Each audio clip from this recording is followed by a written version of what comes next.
আপনি যদি খেলাও থাকে, আপনার যদি রাজনৈতিক কর্মকাণ্ড থাকে, আপনি কোনটাকে প্রায়োরিটি দিবেন? কোন জাতীয় দলের খেলোয়াড়কে দলের টেনে নেওয়া তার রাজনীতি করার জন্য, কেউ জাতীয় দলে থাকা অবস্থায় রাজনীতি করতে পারবেন কিনা, এই কথাটা যেমন কালকে হয়তো সোহান বলেছে, but at the same time আমার এটার সঙ্গে এডিশনালি আমি একটা বার্তা দিতে চাই, একটা বক্তব্য রাখতে চাই। সেটা হচ্ছে যে সংস্কার দুই জায়গায় হতে হবে।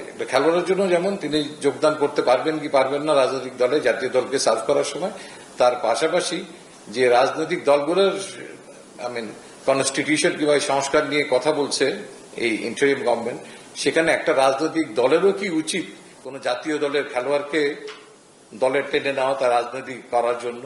তারা তো জনগণের জন্যই কাজ করে, দেশের জন্যই ভাবে। So it's not a one way traffic. You can't blame a player only, you should blame as well the political parties as well. আমি ভবিষ্যতের ব্যাপারে আমি আমার বক্তব্য দিলাম, হয়তো আমার চিন্তা ভাবনাটা আমি একটু শেয়ার করলাম। আপনার কথা বলেছেন, তিনি আমাদের ভাবনায় আছেন এবং তার ফেরার কথাটা যেহেতু আপনি বলেছেন, তিনি কিন্তু এ টিমের হয়ে এখন পাকিস্তানে অবস্থান করছেন এবং তিনি দুটো লঙ্গার ভার্সন ক্রিকেট অংশগ্রহণ করছেন। এখানে আপনি একসঙ্গে তো মিডল অর্ডারে তার জায়গা তো নেই। আপনি তাহলে আমাকে একটা কথা বলেন যেখানে আমি কাকে বাদ দিতে পারতাম। এটা আমি আপনাকে প্রশ্ন করলাম। মমিনুল আছে, সাকিব আল হাসান আছে, মুশফিকুর রহিম আছে, লিটন দাস আছে। So that unfortunately 17 member team করলে হয়তো তাকে আমি রাখতে পারতাম, বাট আমার মনে হচ্ছে যে টিমে রাখার থেকে তিনি যদি এই টিমের হয়ে আরো পরিপক্ক হন, তাহলে যে কোনো সময় তিনি আরেকজন খেলোয়াড়কে রিপ্লেস করতে পারবেন। এটা আসলে এটার একটা গাইডলাইন আসা উচিত সংশ্লিষ্ট প্রত্যেকটা ফেডারেশন কিংবা বোর্ড থেকে। আমি মনে করি যে সেই ক্রাইটেরিয়ায় আপনি যদি খেলাও থাকে, আপনার যদি রাজনৈতিক কর্মকাণ্ড থাকে, আপনি কোনটাকে প্রায়োরিটি দিবেন? That does becomes a issue. So that সেই কারণে বোর্ডের একটা স্পেসিফিক আমার মনে হয় দিক নির্দেশনা যদি থাকে, তাহলে মনে ভালো হয়। তাহলে আর কেউ কোনো খেলোয়াড় আর রাজনীতিতে যাওয়ার আগে চিন্তা করবেন যে তার প্রায়োরিটি কোথায়।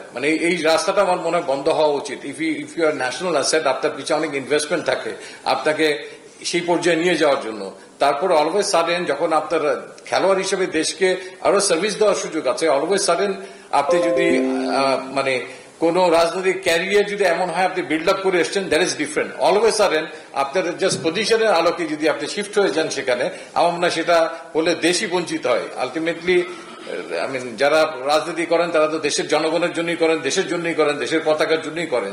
সো মাই পয়েন্ট ওয়াজ, তাদেরও যেমন ভাবনার বিষয় আছে যে একটা প্লেয়ারকে যেখানে আরেক জায়গায় খুব ভালো সার্ভ করছে তাকে আপনি নেবেন কিনা, না উচিত কিনা, ঠিক একইভাবে একটা খেলোয়াড়কেও তার প্রায়োরিটি সেট করা উচিত। মানুষ ভুল করে, আবার তার শুধরানোর সুযোগ আছে। আমি মনে করি যে সাকিব আল হাসান কিংবা অন্য খেলোয়াড়, যে কোনো খেলোয়াড়ই হোক, তিনি যদি কোনো ভুল করে থাকেন তার পথ চলার মধ্যে, আমার মনে হয় তাকে তার নিজেরই একসময় বোঝার সুযোগ হবে তিনি কোথায় ভুল করেছেন এবং সঠিক ট্র্যাকে তিনি আবার নিজেকে নিয়ে আসতে পারবেন।